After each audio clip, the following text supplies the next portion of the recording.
Welcome to our Brexit negotiation skills and strategies analysis. First, I would like to introduce our team. Miko, Janine, Jorge and me, Valentina. We will start our presentation by explaining the general idea of Brexit and giving a short update of what is happening now. Next, we will speak about the participants in the negotiation process and explain the 3 dimensions that we have learned in our negotiation class. We will end our presentation by giving a conclusion about the Brexit negotiation process. First, we want to answer the most obvious question. What is Brexit? Brexit means the highly controversial withdrawal of the United Kingdom from the European Union. It is the result of a referendum held on the 23rd of June 2016 to decide whether the UK should leave or remain in the EU. The result was that 52% of the voters voted for the leave. The former Prime Minister David Cameron announced the referendum. According to Article 50 of the Lisbon Treaty, EU member states are allowed to leave the European Union. Right after the vote, David Cameron resigned and the value of the British pound, the UK's currency, decreased. Theresa May took over Cameron's position. Originally, it was planned to finish negotiations within 2 years, but they still were not able to succeed, and Britain is therefore still a member of the EU. On the first graphic here, we can see how the different parts of Britain voted. 51.9% voted for the leave, and the turnout was 72.2%, which was the highest turnout in 2 decades. The second chart shows the age of the voters. It is very interesting that younger voters seem to be more open towards the EU, and a big part of them actually wanted to stay. Now I will talk about how we got into this situation, and what are the main reasons why Britain wants to leave. One of the major reasons why a lot of people voted for Brexit was the economic crisis in 2008. Certain member states of the EU, such as Portugal, Italy, Ireland, Greece and Spain, were unable to refinance their debts, which led to the European Union paying lots of money for them. A lot of UK citizens felt exploited, as they thought that they have to give all the money to other countries instead of using it for their own country. Moreover, they looked at other non-member countries like Switzerland and thought that life could be easier without the EU. But they forgot a lot of important facts when comparing themselves to countries like Switzerland. Another major reason that led to Brexit was the refugee and migrant crisis in 2015. Being part of the European Union meant that the UK also had to accept a certain amount of refugees in their country. Around this time, it seemed that the EU was unable to handle the situation. They could not control who was entering the borders anymore. The fact that there were several terrorist attacks happening all across Europe at the same time made the UK citizens even more skeptical concerning the membership and the people they had to welcome in their country. Lastly, the fact that every member has to pay an annual membership fee to be part of the European Union led to more people wanting to leave. Around this time, there were pro-Brexit advertisements showing what the UK could do with these big numbers of money instead, such as building schools or hospitals. People forgot about the benefits they have because they are an EU member. Before speaking about the negotiation part, we will shortly introduce some important complexities that go along with the Brexit decision. First of all, we need to mention that Britons have a very strong nationalistic feeling. They are proud, and they did not like the fact that the EU instead of them were introducing the laws. A lot of people wanted to leave the EU because they wanted to control their own laws again. But what will happen to all the EU laws when Britain is leaving is still a question mark, and it's an important topic in the negotiations between Britain and the EU. Another important topic that needs to be thought of is the backstop, which addresses the border that separates Northern Ireland and the Republic of Ireland. The backstop is kind of a safety net that should maintain an open border on the island when UK is no longer a member of the EU. At the moment, goods and services are traded between the 2 jurisdictions with few restrictions, but without the backstop, this could change, and it could lead to products being checked at the border. Even though the EU and the UK both agreed that there should be a backstop, the details still need to be negotiated. Moreover, the question what is happening to the UK territory Gibraltar in case of the leave needs to be negotiated. Gibraltar is located on the border to Spain. In the Brexit referendum, only 4% of voters in Gibraltar voted for the leave. The UK already agreed the Protocol of Gibraltar, which provides for close cooperation between Spain and the UK in terms of Gibraltar and their citizens. Other complexities are the decision how long and how much the UK has to pay the EU in the future. Another term which is often associated with Brexit and the UK is cherry picking. It means that the UK wants to get to get benefits only. For example, the UK wants the benefit of the free trade union, but they also want to negotiate their own deals with non-EU countries like China and the US. Moreover, the UK wants to decide by themselves who can work and live in their country. So what is happening now? The UK and the EU actually reached an agreement in 2018 on the conditions for the Brexit. This framework for negotiations on future relations is called the Withdrawal Agreement. The agreement covers most of the complexities I mentioned before. The final decision should have been made on 29th of March this year already, but the UK could not agree on a solution. Therefore, the European Council granted another extension to the Article 50 period to 31st of October of this year. As of today, the UK is still a member of the EU and also has to participate in the European Parliament elections this May. If they decide not to participate, they would have to leave the EU on 1st of June without a deal. Next, we will talk about the negotiation process. This very complex negotiation was comprised by very knowledgeable people from both sides. This negotiation was done under the scrutiny of the public eye, as well as heavily publicized on the media. Both sides had to agree to create a good working environment while debating how the UK will pull out of the European Union. The EU negotiating team was comprised by diplomats and experts representing the European Commission, the European Council, and the European Parliament. Of the three, the European Council, which is formed by the leaders of each country, is key due to their decision-making ability and their power to enact laws within the EU. The EU negotiation team is formed by Michael Barnier, who is the chief negotiator. He's a seasoned master of French and European diplomacy, showcased a tough stance during the negotiations. He pushed the concept of sequencing the talks as a key to reach an agreement. This means that the UK won't get to negotiate a trade deal until separation terms are agreed that preserve the integrity of the European market and the UK sells its outstanding bills. Sabine Weyand is the deputy chief negotiator. She represents the European Commission and its interests. Donald Tusk is the president of the European Council, and his task is to negotiate Britain's exit and also to inform the Commission about how the process is going. He mentioned and installed the concept of cherry picking, and that he would not allow the British to negotiate that way. Didier Seuss is the head of the European Brexit Special Task Force. He did a lot of the heavy lifting, dealing with the technical details of Britain exits from the EU. Unlike the European Union's team, the UK's team had a lot of changes in leadership, and until last month, Theresa May herself led the negotiations. In my opinion, just a little too late. The original UK negotiation team was formed by David Davis, which was the UK Brexit Secretary and Chief Negotiator. He's a long-time Eurosceptic, and he was in charge of the negotiations by the Prime Minister. Davis is familiar with Europe and its foreign policies. The second in command was Sarah Healy, the Director General for the Department of Exit in the EU. And the rest of the team was comprised by Oliver Robbins and Sir Tim Barrow. The negotiation period for Brexit began on the 29th of March of 2017, where the United Kingdom served a withdrawal notice under Article 50 of the Treaty of the European Union. This article establishes a 2-year deadline prescribed by Article 50. The period was originally to end on the 29th of March of 2019. It is public knowledge that the UK has asked and was granted an extension until October 31st of 2019 due to mandate issues. The EU and the UK had different postures coming to the negotiations. From the EU's point of view, the European Council reiterates in particular that any agreement with the United Kingdom will have to be based on a balance of rights and obligations and ensure a level playing field. A non-member of the Union that does not live up to the same obligations as a member cannot have the same rights and enjoy the same benefits as a member. Article 50 states that a withdrawal agreement has to be confirmed by both parties in order for it to take place and for the rest of the negotiations to advance. Also, the European Union has been very careful as to not set any negative precedents in any other members if any other members choose to invoke Article 50.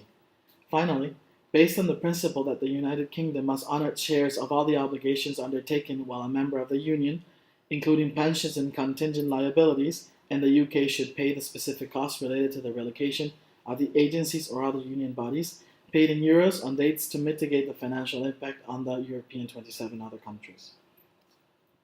From the UK's point of view, we already talked about the causes that made the population choose to leave the European Union. Both sides want to clarify and secure their citizens' rights and obligations. This mutual point celebrates the concept that even though this is a divorce, both parties are negotiating in good faith and want the terms to be amicable. The European Union wants to settle accounts and protect their mantra of free movement of people, goods, and money through its territory. The UK wants to be free and rewrite their relationships with the European Union.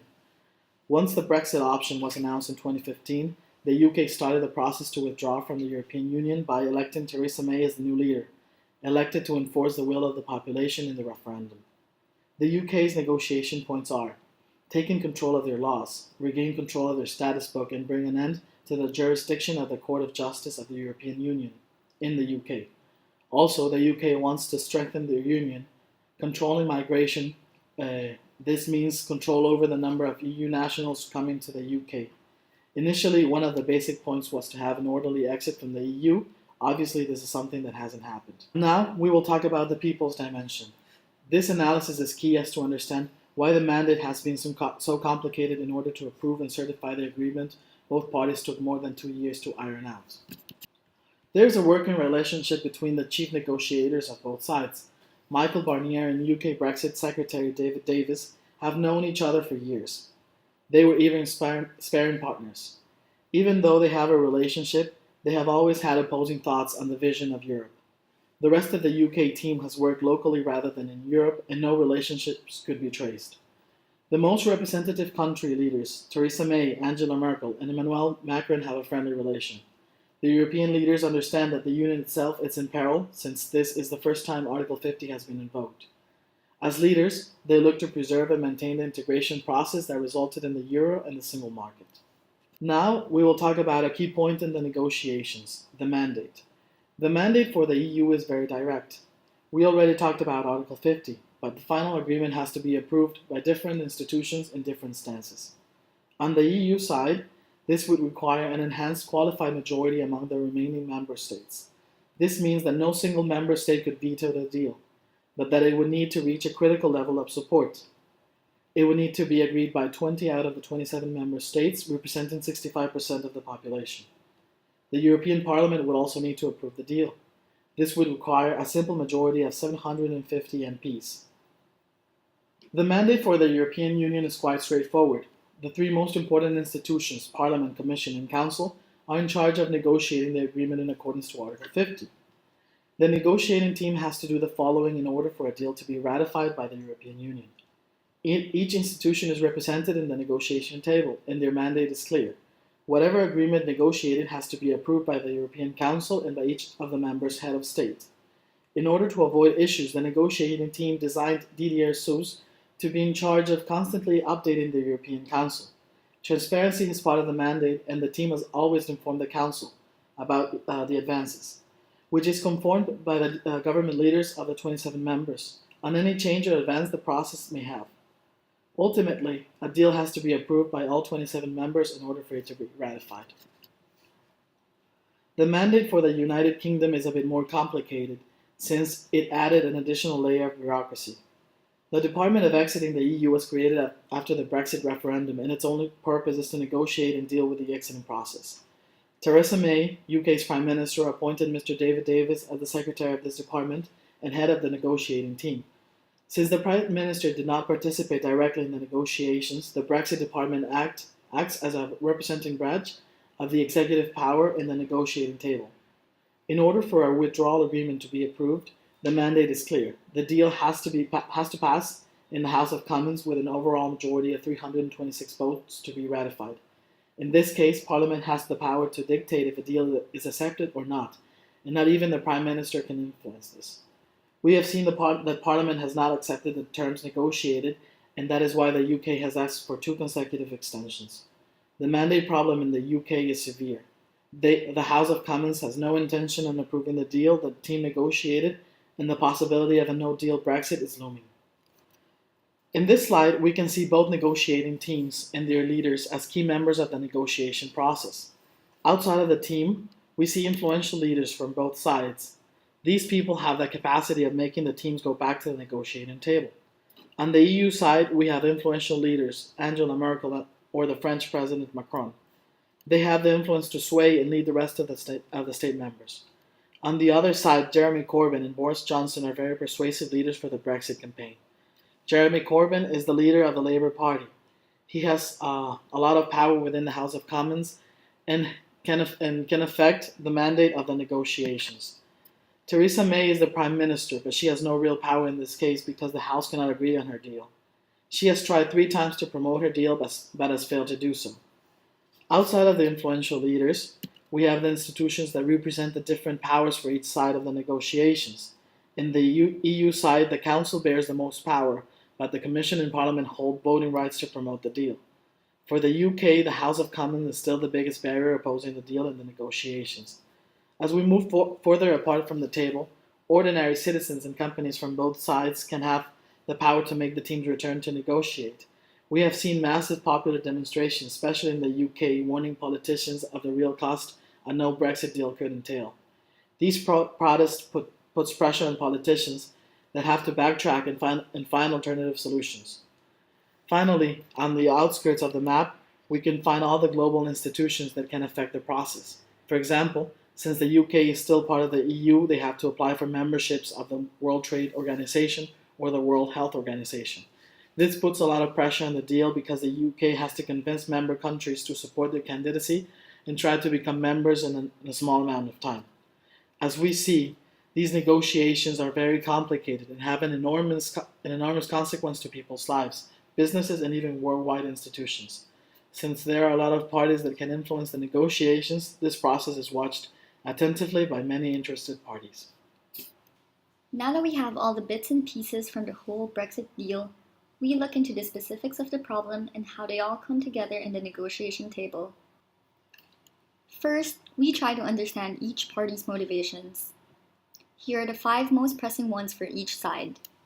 First, for the EU, preservation of interests. As an association of 28 member states, the EU holds responsible for governing regulations and enabling political and economic integration. Part of their political and logistical concern is having phased approach ensuring smooth transition and orderly withdrawal for both UK and European Union. For its member states, for its citizens, and for the businesses, how to deal with each other moving forward in terms of movements and exchanges across states, protecting its citizens who have built their lives on the basis of rights flowing from the UK membership of the EU, and how they are to exercise their rights from now on, as well as supporting the economy and facilitating the means for them to do so. Next, impression management. The whole Brexit deal sets the stage on how the whole world will see the European Union, impacting both its current members and future members with how they will easily enter and exit the association. Next, the protection of integration process. The EU is mainly concerned with free movement of people, goods, services, and capital within the internal market. As members of the EU, different countries, depending on the grounds of their membership or the levels of integration to which extent they are integrated, politically and economically. The first level covers free trade, which only includes basic reduction of tariffs between members. Next would be customs union, where common and external tariffs are set. Third is the common market, or the free movement of capital and services, which also includes different national regulations. Fourth is the economic union, where there are no barriers for internal trade, free movement of labor, harmonized tax rates, and again, partial common monetary and fiscal policies in accordance with the EU, to which the UK has special arrangements in, which is why they keep the GBP or Great Britain pound and other concessions. Last, the most integrated level is the political union, where members operate under a common government. Here we see how integrated the UK is with regards to its membership. Since the start of negotiations, the EU has made some key concessions to smooth over the negotiation path. Here's the financial obligation that we mentioned. When Britain became a member of the EU, the agreement covers various rules and obligations that the UK must abide by. This includes their contribution to EU's long-term budget, which is dedicated for projects that will benefit EU members. Because these projects, such as huge infrastructures, development initiatives, and such, have a long time frame for completion, budgets are not calculated annually and instead are done over a 7-year span. The last one started in 2014, with the next one set in 2020.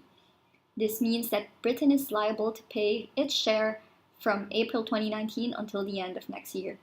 However, if there are projects it agreed to contribute to are meant to be completed, for example, in 2030, it would still have to pay for what it promised to fund at that time. As such, there is no finite number to how much this can cost until they get to the actual calculation. But several news agencies have tried to estimate it, resulting to around 100 to 150 billion in assets that it purchased during its EU membership, including cash and property. On top of that, since the EU spends around 7 billion euros a year in Britain, if these payments were to be deducted, it would reduce the final bill but would still amount to a large 30 to 40 billion that they must pay. The European Union's fifth motivation is the Ireland border, which was previously explained and will be discussed once again in the justification criteria. Next, we move on to UK's motivation. The first three are all interconnected: nationalistic pride, autonomy and sovereignty, and growth and progress on their terms. Basically, the UK wants to be a separate entity that is able to enact their own laws on their own terms. This goes back to their nationalistic pride. They want to be recognized as Britons having a high sense of self-identification with their ability to thrive and flourish the country on their own. This leads to a lot of saliencies and allusions to other countries such as Switzerland or US being able to make it on their own, which is why they want to be able to create their own laws and implement them. However, this leads to a false belief of order in relation to ties with EU, as they have benefited greatly from the EU in the past. The added layer of bureaucracy by the EU makes UK feel that their actions are limited. They cannot enact laws that they believe would be within their best interest. The UK believes that they are being dragged down by less developed EU states. Fourth, personal stakes and attachment. Theresa May has dedicated most, if not all, of her life to politics. Ever since she was a child, she would do volunteer work, making her very popular with the voluntary party, and on weekends, she dedicates her time either doing voluntary work or working for the party.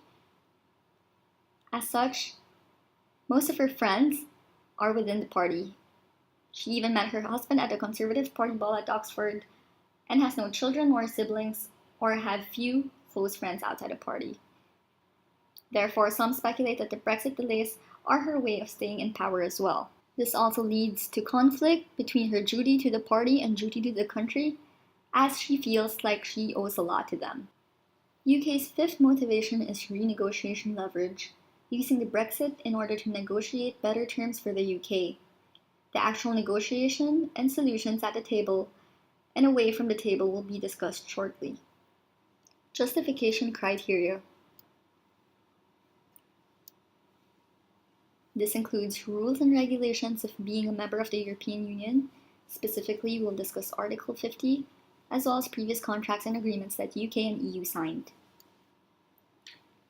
The invocation of Article 50 puts EU and UK on the same page on how to go with the negotiations. The article explicitly states that the negotiation will create a framework for any country, in this case UK, for any future relationships with the EU. This means that the negotiations will not be one-sided, since the Union wants to create a relationship with any country. Article 50 follows the directives of Article 2183, where the UK will be treated as a third country and negotiations and future partnerships can be discussed. Then, the EU Parliament should be fully informed with the negotiations, which play a role later for the process dimension. There were no past examples of any EU member country withdrawing from the EU, but there are some examples of territories that did withdraw back when the EU was still the EEC, such as French Algeria and Greenland. But these examples are not comparable to the size and power of UK. Also, part of the agreements between UK and EU is related to the agreements between Ireland and Northern Ireland, with the latter being part of the UK and the former EU. The Good Friday Agreement, the agreement that ceased hostilities between the two regions should take precedent to maintain peace. Last, and implicitly, one justification criteria that both EU and UK agrees on are the protection of the EU member citizens that reside in the UK and UK citizens that reside in the EU member states and how they will be treated after Brexit, as mentioned as part of their motivations. Now we go to the solutions at the table. The solutions at the table are basically divided into two: soft Brexit and no Brexit. Soft Brexit. Most discussions considered in the Brexit process have been what the media fondly called a soft Brexit. A soft Brexit would mean that the UK exits the European Union on special terms, including staying within the European Economic Area rules or retaining some form of existing membership in the integration process. This would minimize the short-term economic impact of leaving the EU, but would highly depend on what deals would be raised and finalized. Three of the models that have been considered in the past 10 months are as follows: Chequers style, Norway style, and Canada style. The Chequers approach. It was published last July of 2018 by Prime Minister Theresa May and focuses on four key components. The first one, economic partnership. A common rule book enabling the UK with the ability to set its own non-EU tariffs and to reach separate trade deals. Security. The borders between the UK and the EU will be treated as a combined customs territory. Cooperation. While the UK will not contribute to the EU budget, they expect appropriate contributions for joint action in the specific areas, and cooperative arrangements will be established between EU and UK competition regulators. Institutional arrangements. A joint institutional framework will be established to interpret agreements, including jurisdictions and such. For example, cases will be referred to the European Court of Justice as the interpreter of EU rules, but the European Court of Justice will have no involvement in UK affairs, even in resolving disputes between the UK and the EU. This proposal empowers the Parliament to both oversee the UK's trade policy and choose to diverge from the EU's rules as needed. These terms were rejected by the EU since it seems like the UK is cherry-picking terms that are only in their favour and consequently provide the UK benefits outside of the EU. The Norway Plus. The Norway Plus model, which was proposed as an alternative to the Chequers plan. Once the UK exits the EU, it will no longer be an EEA member and would have to join the Economic Free Trade Agreement to have full access to single market, just like Norway. But historically, it was said that no country has joined without several years of complex negotiations, and the UK will be no exception.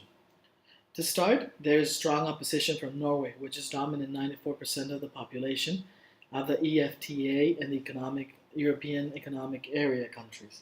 Norwegian politicians have already been vocal about not welcoming the idea of bringing UK into its arrangement for several reasons. Mostly, it is because Norwegian interests are said to be quite different from British interests. To make matters worse, UK is viewed as unreliable and disruptive in other European countries' relationship with the Union. Secondly, this model further complicated with the plus in the Norway P plus model referring to the establishment of a separate customs union with the EU, or basically a unification of economic policies between different states, through the partial or full abolition of tariff and non-tariff restrictions on trade relationships, similar to the between of the EU and its member states today, with the exception of the political representation of the EU's bodies. Being a part of both EFTA and a customs union with the EU impossible under the EFTA Convention, given that EFTA itself is already a trade association outside of the EU's customs union. Hence, there is an incompatibility of EFTA membership in third-party customs union. Also, as an EFTA member, it must make corresponding financial contribution to the EU budget, and since Norway currently pays the same per capita fee as Britain currently does, there does not seem to be much financial incentives to this route. Moreover, this would mean that people from across the EU are still free to live and work in the UK still, which does not exactly address UK's concern about immigrants.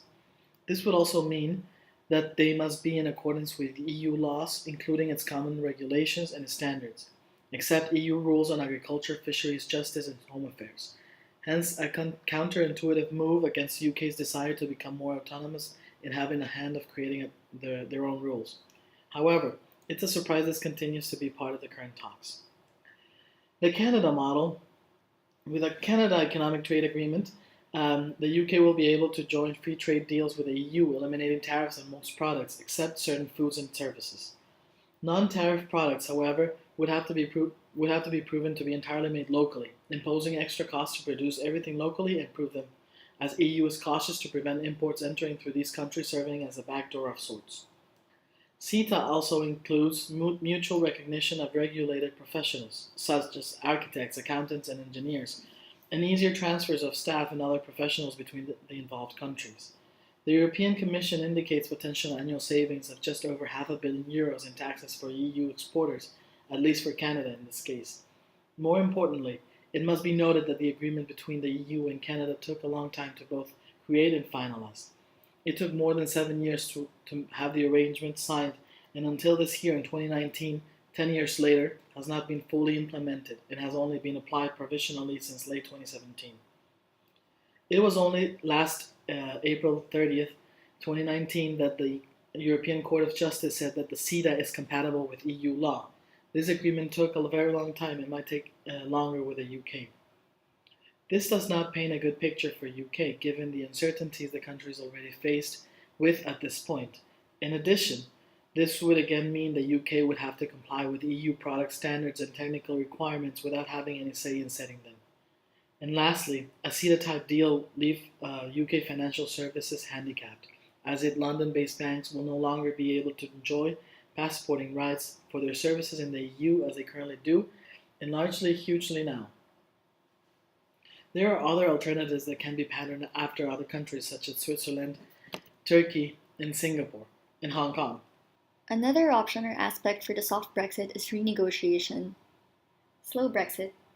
In the past, Theresa May has used delay tactics and pressure to try to win a deal both internally within the UK and externally with the EU. This was constantly done by the UK in the past, but as we know, is not working. 2 delays have already occurred, and at least for Theresa May, she has only one last chance.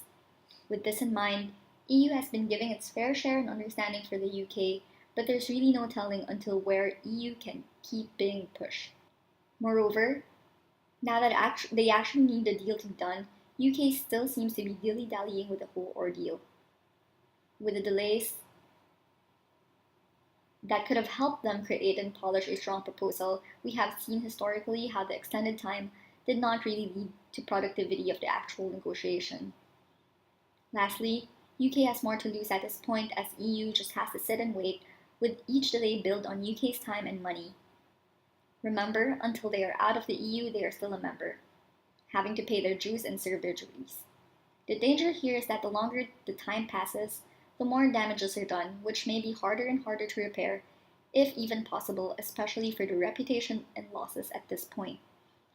Their communication lines are full of noise, and it's just a lot of back and forth, with more and more people, including the public, being more and more involved, and adding to the complexities and miscommunication in this negotiation. In its current state, the problem seems to really lie on UK's side, as they cannot get a unified sentiment or vote strategy and provisions, going back to the messy mandate and direction that they are going, or the lack thereof, which leads us to proposing a possibility of perhaps having to change their strategy. Changing strategy. There are many ways to approach changing UK's internal strategy.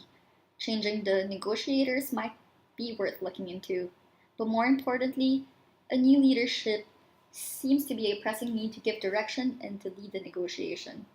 This can be seen in the horizon as Theresa May gets her last shot, but we are not really certain if it's bound to get better or will just bring them back to square one. For continuity purposes, another possibility is just to bring in experts to the table to help steer the boat and unify the negotiating team with what they're actually pushing for. This will enable them to listen more to people that have a hand on what's actually happening. The negotiating team should be having formidable diplomatic skills, political news, and a sharp intelligence that enables them to absorb and process technical details rapidly. There are many approaches as to how soft Brexit can be done, but the other option that they really have on the table is no Brexit, meaning they can either stay in the EU as they are or renegotiate the terms, which is pretty similar to having a soft Brexit. Solutions away from the table. For the UK and for the EU, they would have hard Brexit as an option. But for the UK, there are other options that they could look into: a second referendum, or a new mandate, or even an intervention from royalty, the Queen, which is, at this point, highly unlikely. Solutions away from the table. A hard Brexit, which is on the other end of the spectrum, would mean leaving EU without any mutual agreement. A hard Brexit could lead to the introduction of import taxes on goods and services, and certain supporters of hard Brexit would want the freedom to set up their own trade deals and rules. But this will take a lot of time and force the country to use less favorable world trade rules for now. Furthermore, imported goods in the UK would become much more expensive, and chaos will be everywhere. Another result of a no-Brexit deal would be that people are no longer able to move freely.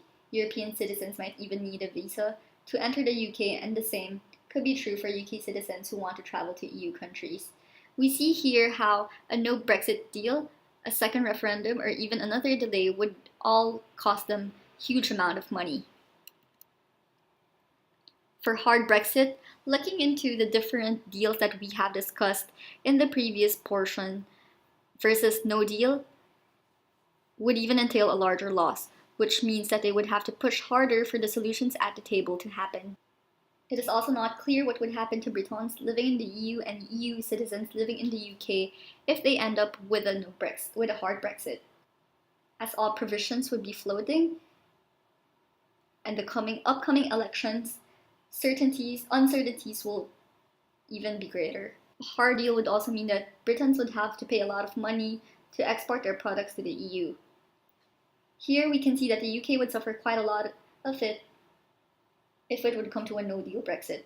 The graphic on the right side shows the expected decrease in GDP by region in the case of a hard Brexit. So now we go to the process dimension. For the process dimension, the negotiations were done in a decrescendo approach, having three main issues that should be resolved first before talking about other issues. The negative side to this is that after the explicit issues are resolved, the other issues seem to be left on their own or will be tackled after the main issues are resolved. In terms of communication, no information asymmetry can be seen since the media, vis-a-vis the public, knows each negotiator's move, especially for the UK, where issues are decided in Parliament publicly.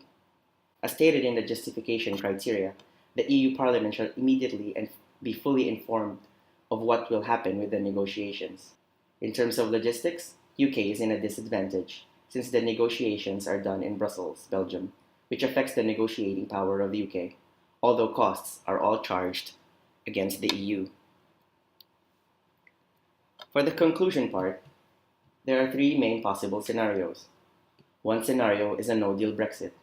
This means that the UK will be treated by the EU as a third-party country, and the UK needs to do individual deals with the EU in almost all aspects apart from the major issues mentioned, as treatment of medical goods, fisheries, etc. This is not beneficial for both UK and EU since there are EU member state citizens in UK and vice versa, and each side needs to protect its citizens. Another scenario is an agreement between EU and the UK where there is free movement of goods and people, but this scenario seems to be similar to UK, just being in the EU. Lastly, UK can let its people decide the fate of the UK in terms of Brexit, since Article 50 is revocable, but this might not happen since members of the Parliament are steadfast in doing Brexit, and having a second referendum might give the impression that Parliament is fickle and cannot decide among themselves. Moving forward, UK, especially Parliament, should have a decision regarding the terms of Brexit, and it should be done soon, otherwise time will run out again and a hard Brexit may happen. Theresa May knows the urgency of the situation and the value of the extension, therefore the UK should not waste this time. But, as of May 17, 2019, UK's Conservative Party asked Theresa May to step down. This may or may not be a wise decision, and only time will tell if this will spark an end to the negotiations or not. Thank you for listening to our presentation.